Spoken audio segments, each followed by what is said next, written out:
Hello, welcome to god stocks. കഴിഞ്ഞ ദിവസമായിരുന്നു NGO അസോസിയേഷന്റെ 51ാം സംസ്ഥാന സമ്മേളനം നടക്കുകയായിരുന്നു. അപ്പൊ അതിലൊരു ഭാരവാഹി വന്നിട്ട് നമ്മുടെ രമേശ് ചെന്നിത്തലൊക്കെ പങ്കെടുത്തിട്ടുണ്ടായിരുന്നു. ഞാനതിന്റെ ഫോട്ടോ നിങ്ങൾക്ക് സ്ക്രീനിൽ കാണിക്കാം. അപ്പൊ അതിലൊരു ഭാരവാഹി വന്നിട്ടൊരു കഥ പറയുകയാണ്. കുട്ടിക്കാലത്തെ പള്ളിക്കൂടത്തിലേക്ക് പോകുമ്പോൾ അവിടെ ഒരു ജ്യേഷ്ഠൻ ഉണ്ടാകും, മൂത്ത ജ്യേഷ്ഠൻ. അങ്ങനെ മൂത്ത ജ്യേഷ്ഠൻ ഇളയ സഹോദരന്മാരെ കെയർ ചെയ്യും, നോക്കും എന്നൊക്കെ പറഞ്ഞാണ് കഥ തുടങ്ങുന്നത്.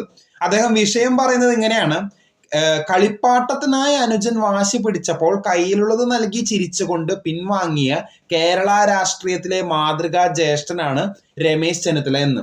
ഇതിൽ കളിപ്പാട്ടം എന്ന് പറയുന്നത് മുഖ്യമന്ത്രിയും അനുജൻ എന്ന് പറയുന്നത് VD സതീശനും അതുപോലെ തന്നെ കയ്യിലുള്ളത് നൽകി ചിരിച്ചുകൊണ്ട് പിൻവാങ്ങിയ കേരള രാഷ്ട്രീയത്തിലെ മാതൃകാ ജ്യേഷ്ഠൻ നമ്മുടെ രമേശ് ചെന്നിത്തലയുമായിട്ടാണ് അദ്ദേഹം ഉപമിച്ചിരിക്കുന്നത്. അപ്പോൾ ഇതിന്റെ ഒരു അദ്ദേഹം ഒരു രമേശ് ചെന്നിത്തല സപ്പോർട്ടർ ആയിരിക്കാം.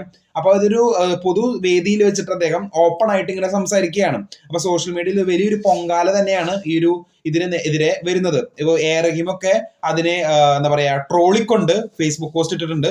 അത് ഞാൻ വീഡിയോയിൽ കാണിക്കാം. കൂടുതൽ അപ്ഡേറ്റ്സിനെ കാത്തിരിക്കാം. ചാനൽ ഇഷ്ടപ്പെടുമെങ്കിൽ ഷെയർ ചെയ്യുക, സബ്സ്ക്രൈബ് ചെയ്യുക. താങ്ക്